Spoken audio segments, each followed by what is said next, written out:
Hello. Today we're going to speak of an airplane model kit, but not a normal Kobe. Today we're going to look at the Bloks Call of Duty P51 Mustang D. That's not what they call it on the box. I'll show you the box in a second. But this is a bit different from a Kobe model. Details different, plane looks a bit different, but it does things that a Kobe model will do. It has retractable landing gear. Pardon me for a second while I loosen the rear landing gear. As you see, the landing gear can retract. The canopy slides. And the pilot figure is very highly detailed, unlike the Kobe figures. It's in 1/32 to 1/35 scale, just like the Kobe's. It fits right in with them. And this is the reason why I've not gotten a Kobe P51 Mustang. For whatever reasons, this thing kind of looks cool on its own and kind of fits in with everything. It's pretty durable. Everything works really well on it. And it's got its own unique characteristics that sets it apart from the Kobe. It has movable surfaces. The rudder works. The flaps on the wings, I'm not going to use them because the drop tanks will get knocked off. But I mean, if you look at this, it's actually a pretty interesting and pretty neat model. I'm going to put the plane down and show the box. It came in a box like this, Call of Duty. And it's called the Airstrike Ace down there. I guess they didn't want to pay royalties to North American Aviation, Northrop, or whoever owns the entity. So that's why it's called that. But I mean, you look at it, it's a P51D. A little historical background on this plane. During the Second World War in Europe, when they were doing their long-range bombing missions, as good as the B-17 bombers with their 1350 caliber machine guns were at providing defense, they still weren't good enough against marauding German and Italian fighters, if you include Italy involved in it as part of the Axis. What was needed was a plane that could escort the bombers all the way to Germany and back. Initially, they were using P-38 Lightnings. Not the best, not very maneuverable. The P-47 Thunderbolt didn't have the range, so there were parts of a bombing mission where they'd have no fighter coverage at all. They'd be left to their own devices and their 1350 caliber machine guns. Getting back to this plane, in 1941, the British came to the United States and wanted Curtiss P-40 fighter planes to be produced. So they went to North American Aviation, who did contract manufacturing, where they were building other manufacturers' planes to open up production. They said they could come up with a better plane, which was this, the P51 Mustang.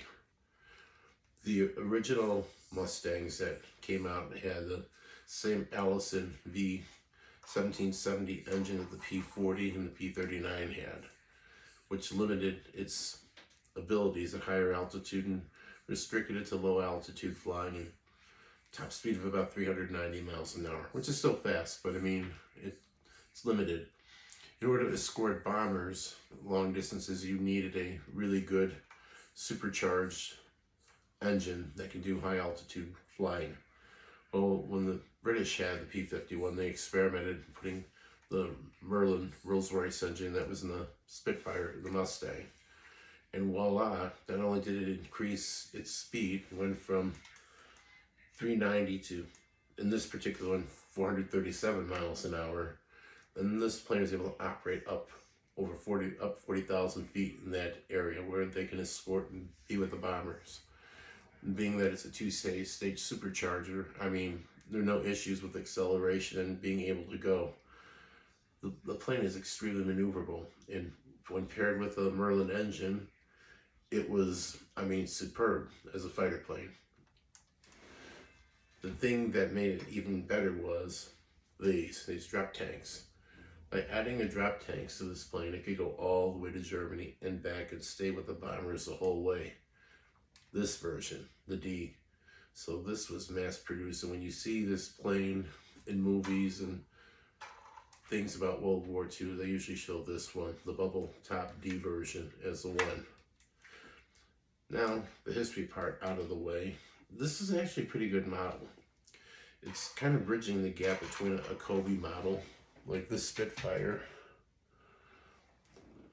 which is more kind of true to like a plastic model you would build, to an actual unique brick model like Brickmania and Lego Cell. This, though, is in-house. Bloks is a Canadian producer, and they had the Call of Duty series, which just fell under World War II stuff with that. And they produce some really good stuff. This would be one of them. Going back to the box,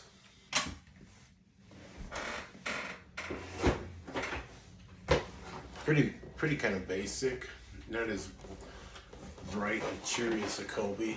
Pretty descriptive.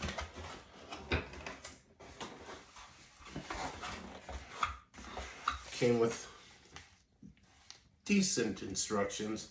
The Kobe instructions, I mean, I know people complain about those, are far easier to figure out than these. These are a bit complicated and get in the spots where it can be confusing. And there's quite a bit of parts with this kit. 623. They say 14 and up, but I think a 14-year-old, if they didn't have some modeling skills, would get very frustrated trying to build this.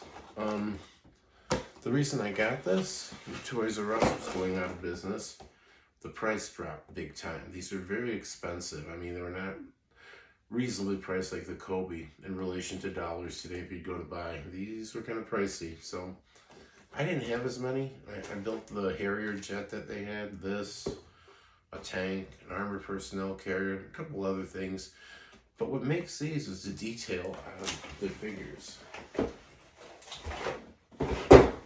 The detail is outstanding. I mean, for what they are, better than any Lego, better than even the Kobe figures. The Kobe figures aren't bad, but these are actually very good. It's a shame they don't make this anymore. One of the reasons why I saved the box is if I ever decided to sell this as a used kit and break it down into pieces again, gotta keep the packaging. It's actually pretty nice though.